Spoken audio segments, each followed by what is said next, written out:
ఎలా వస్తారో మేము చూస్తాం. నాకు వారి మీద, వైసీపీ నాయకుల మీద ఈరోజు చెప్తున్నాను, మొదటి నుంచి చెప్తున్నాను, వ్యక్తిగతంగా నాకు ఎవరి మీద కక్ష ఉండదు. మనస్ఫూర్తిగా నా గుండెల మీద ఆత్మసాక్షిగా చెప్తా, నాకు ఎవరి మీద కోపం ఉండదు.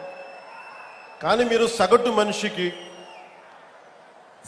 మనిషిలో, ఈ దేశంలో ఉన్న సగటు మనిషికి, సగటు మధ్యతరగతి మనిషికి, సగటు రైతుకి, సగటు యువకుడికి, సగటు యువతకి మీరు కనుక భయభ్రాంతుల్ని క్రియేట్ చేస్తే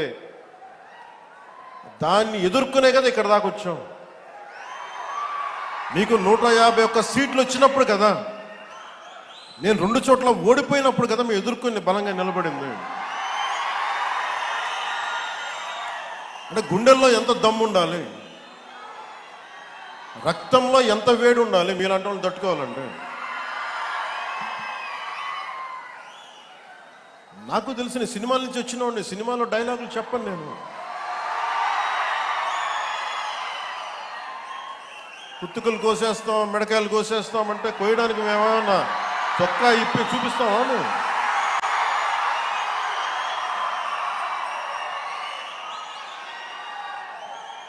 నేను సినిమాలో డైలాగులు చెప్పడానికి కూడా ఇబ్బంది పడతాను. సింహం గడ్డం గీసుకుంది, మేము గడ్డం గీసుకోలేదు. ఈ సరదాగా ఉంటాయి, మిమ్మల్ని చీరప్ చేయడానికో సరదాగా చేయడానికి. నిజంగా గడ్డం గీసుకుంటే ఎంత దరిద్రంగా ఉంటుంది చూడండి, ఆలోచించండి. స్నానం చేయకుండా, మట్టి కొట్టుకుంటా. అంటే ఇవన్నీ ఏంటంటే సినిమాల్లో చెప్పిన డైలాగులు. అవి ఎందుకు చెప్తున్నానంటే సందర్భానుసారంగా చెప్తున్నాను. ఖచ్చితంగా మీరు అద్భుతమైన పాలన చేసి కనుక ఉండుంటే మీరు 11 సీట్లకు వచ్చేవాళ్ళు కాదు. మీరు అంటే ఇది రెలవెంట్ కాబట్టి చెప్తున్నా. ఇది కక్ష తీర్చుకునే ప్రభుత్వం కాదు. ఇది తప్పులు చేస్తే శిక్షించే ప్రభుత్వం ఇది. అలాంటిది అంటే ఇది ఎందుకు చెప్తున్నానంటే మీకు వినండి, మళ్ళీ అరవండి. మీ ఉత్సాహాన్ని కాదనలేదు, మీరు వినండి. అంటే మీరు అరుపులు అరుచుకుంటూ వెళ్ళిపోతున్నారు, వాళ్ళు ఏమో బెదిరిస్తామన్నారు, కోస్తామంటున్నారు. మళ్ళీ మీ ఎర్ర జెండా శక్తి తెలియదు వాళ్ళకి. మీ గుండెల్లో ఉన్న ఆ వేడి రక్తం గురించి తెలియదు వాళ్ళకి. అంటే కడుపు కాలి ఉన్నవాడికి కష్టపడి పనిచేద్దాం అనుకున్నా మళ్ళీ తిరిగి కోపం తెప్పించుకోండి. పని చేసుకుని తల ఉంచుకొని పని చేసుకుంటూ వెళ్ళిపోతున్నాం. నిజంగా 11 సీట్లు వచ్చిన ఆ పార్టీగా మేము గౌరవిస్తున్నాం. ఈ ప్రభుత్వం గౌరవ ముఖ్యమంత్రి శ్రీ నారా చంద్రబాబు నాయుడు గారి నాయకత్వంలో ఉన్న ఎన్డీఏ కూటమి నడుపుతున్న ఈ ప్రభుత్వంలో తప్పులుంటే ఖచ్చితంగా చెప్పండి. ఖచ్చితంగా చెప్తే మేము సరిదిద్దుకుంటాం, లేదా వివరణ ఇస్తాం. అంతేగాని మేము కుత్తుకులు కోసేస్తాం, రంపాలు తెస్తాం, రంపాలు పెట్టి కుత్తుకులు కోస్తామంటే మీకు తెలుసు కదా, అలాంటి వాటికి తాటాకి చప్పుళ్ళకి మేము భయపడం. సో జల్ జీవన్ మిషన్కి 2019 నుంచి 2024కి నరేంద్ర మోదీ గారి ఆధ్వర్యంలో నాయకత్వంలో ఉన్న కేంద్ర ప్రభుత్వం మన రాష్ట్రానికి 26,000 కోట్ల రూపాయలు శాంక్షన్ చేసింది, మనకి ఖర్చు పెట్టమని. మీరు ఊహించండి ఎంత ఖర్చు పెట్టారో వీళ్ళు.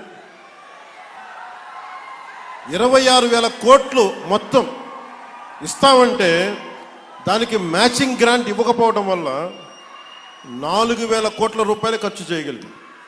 ఆ 4,000 కోట్ల రూపాయలు పోని కనీసం కొన్ని ఊళ్ళకి దాహం తీర్చారా అంటే అది కూడా తీయలే. ఆ 4,000 కోట్లకి పైపులు వేసుకున్నారు, అంతే. పైపులు వేశారు.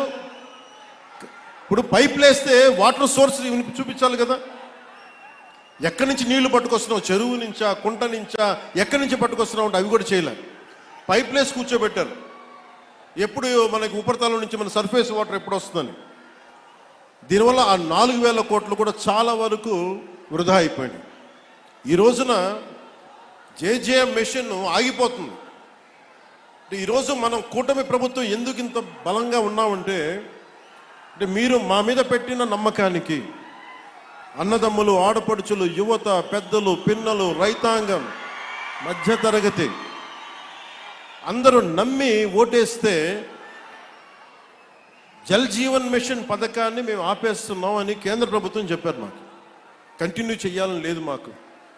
ఎందుకంటే నీళ్ళు ఇవ్వడం అనేది స్టేట్ సబ్జెక్ట్.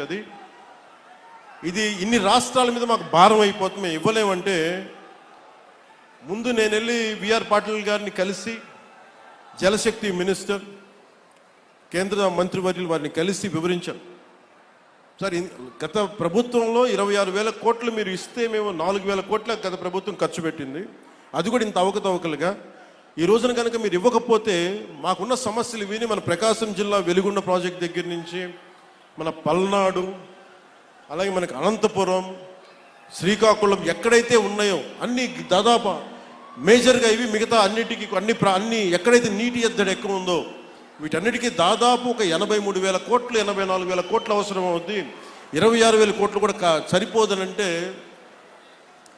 వాళ్ళు అసలు మేము రూపాయి కూడా ఇచ్చే పరిస్థితిలో లేము, అంత ఇబ్బందుల్లో ఉన్నామంటే కేవలం మనం 151 సీట్లు ఇచ్చాం కాబట్టి, ఎన్డీఏ కూటమిని గెలిపించాం కాబట్టి మా గొంతు బలంగా, మా గళం బలంగా వినిపిస్తే తర్వాత గౌరవ ముఖ్యమంత్రి చంద్రబాబు నాయుడు గారు, నేను ఇంకొకసారి మరోమారు జలశక్తి మినిస్టర్ గారి దగ్గరికి వెళ్ళి ప్రధానమంత్రి గారికి వారికి చేస్తే ఈ రోజున జేజీఎం ప్రాజెక్ట్ మొదటి విడత మనకి 1,390 కోట్లతోటి మన ప్రకాశం జిల్లాలో మొదలు పెడుతున్నామంటే దానికి మీరు మా మీద పెట్టుకున్న నమ్మకం, కేంద్ర ప్రభుత్వం మన మీద ఉంచిన నమ్మకం.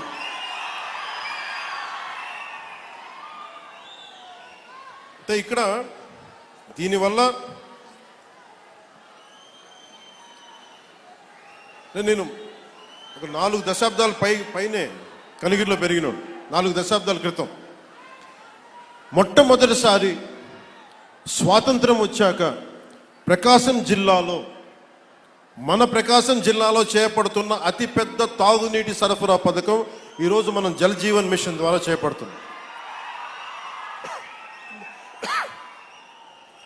1,290 కోట్లతోటి ప్రకాశం జిల్లాలో 7 నియోజకవర్గాలు, ఎర్రగొండపాలెం, గిద్దలూరు, మార్కాపురం, కనిగిరి, కొండేపి, కందుకూరు, దర్శి అసెంబ్లీ నియోజకవర్గాల పరిధిలో 18 మండలాలు, 578 గ్రామాల్లో ఉన్న దాదాపు 10 లక్షల పైచిలకు జనాభాకు వచ్చే 30 సంవత్సరాల పాటు ఈ పథకం ఫస్ట్ ఫేజ్ ద్వారా తాగునీటిని అందించబోతుంది. దీనికోసం ఒక water treatment plant, 19 సంపులు, 31 over head balancing రిజర్వాయర్లు, 334 ఓవర్ హెడ్ ట్యాంకులు, 5,000 కిలోమీటర్ల మేరకు పైప్ లైన్లు వేసి శ్రీ పూలసుబ్బయ్య వెలిగొండ ప్రాజెక్ట్ నుండి ప్రజలకి, మన ప్రకాశం జిల్లా ప్రజానికానికి నీరు అందజేయబోతున్నాం. గత పాలకులు మీకు చెప్పాను, ప్రజలకు మంచినీరు అందించే కార్యక్రమాలని పూర్తిగా పైకెక్కించారు.